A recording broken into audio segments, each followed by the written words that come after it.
Okay, I know what you're thinking. A pizza company's financial report sounds a little dry, right? But stick with me here because it can be an amazing window into what's happening in the entire economy. We're going to dive into the latest numbers from a major Canadian chain, Pizza Pizza, and what they reveal is a really fascinating snapshot of the pressure on businesses and what it all means for our own wallets.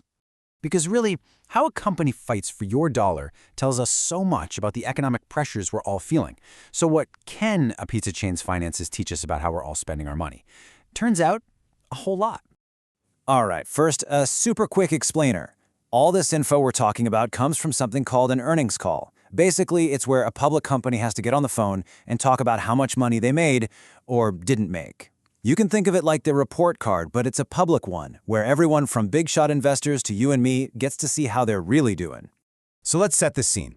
Pizza Pizza just had their quarterly call, and the economic outlook they described was, well, let's just say it wasn't exactly rosy. And this isn't just about pizza, right? This is about the tough environment that we are all trying to get through. The company's CEO, Paul Goddard, he did not mince words. He came right out and said, and I'm quoting here, "The macro environment looks scarier than ever." Really. I mean, wow. When a CEO is that blunt, you know the pressure is seriously on. And this right here, this is the heart of it. This isn't just some corporate problem, it's a people problem. The CEO said, the fact is, customers are hurting, and they're going to probably be ordering less food in general. That line connects everything they're facing in the boardroom directly to what's happening at our kitchen tables. So they're facing what is basically a perfect storm. You've got intense competition with rivals offering crazy discounts. You've got all of us spending less. At the same time, their own costs for things like ingredients and rent are going up. And on top of all that, there's just this big cloud of economic uncertainty hanging over everything. The CEO literally called it a battleground for share. Okay, so things are tough. It's a battleground. But here's where the story gets really, really interesting. Because despite that scary environment, the company's report card had some confusing grades. It's this weird paradox. Some good news that seems to be hiding some definitely not so good news. So check out this contrast. On one hand, you look and think, hey, things are okay. Their royalty income is up, sales are slightly up in stores that have been open for a while, they're even opening new restaurants. But then you look closer. The actual number of transactions, the number of people buying stuff is down. So fewer people are buying. And on top of that, their own costs are rising and their finances are getting stretched pretty thin. And all of that strain, it really boils down to this one single, absolutely crucial number, 105%. This might just be the most telling figure in the entire report. It looks simple, but it reveals a huge amount of pressure on the company. So what on earth does it mean? It means their payout ratio was 105%. Let's make that simple. It means they paid out more money in dividends to their shareholders than they actually earned in profit for that period. So to cover the difference, they had to dip into their savings, their cash reserves. It's a huge sign that a company is under some serious financial strain, trying to keep investors happy while the core business is feeling the squeeze.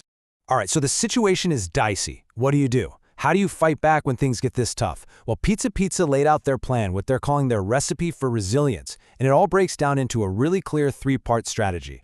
Here's the battle plan. Number 1, strengthen the brand. Go big with marketing and partnerships. Number 2, double down on what people know you for, value. And number 3, make the entire experience from ordering on your phone to walking in the store as smooth as possible. Let's look at how they're actually doing this. So for that first pillar, strengthening the brand, they went big. They teamed up with the Toronto Blue Jays superstar Vladimir Guerrero Jr. And what's the hook? A huge, extra-large pizza for under $20. It's a classic play, right? Use a famous face people love to promote a deal that screams value and grab everyone's attention. Next up, Pillar 2, value. And this is so key. They know everyone is watching their wallet right now, so they are laser-focused on that under $20 price point. Popular deals that have been around forever, like that $15.99 pizza and pop combo, suddenly become more critical than ever to keep people coming through the door. And for Pillar 3, enhancing the customer experience, they're playing the long game. This is all about the tech. They're planning a massive digital overhaul for 2026. We're talking brand new website, new mobile apps, a new loyalty program. The bet is that if they make it easier and more rewarding to order, you'll stay loyal. Okay, so we've seen the economic pressure. We've seen the company's three-part battle plan. But let's bring it all back home. What does any of this mean for us? how does their big corporate strategy actually affect you and me? Well, this whole strategy, it's basically a blueprint for what we're seeing across the entire restaurant and retail world. First, brands everywhere are leaning hard into value to win your business. Second, that fight for your loyalty is getting way more intense with better apps and reward programs.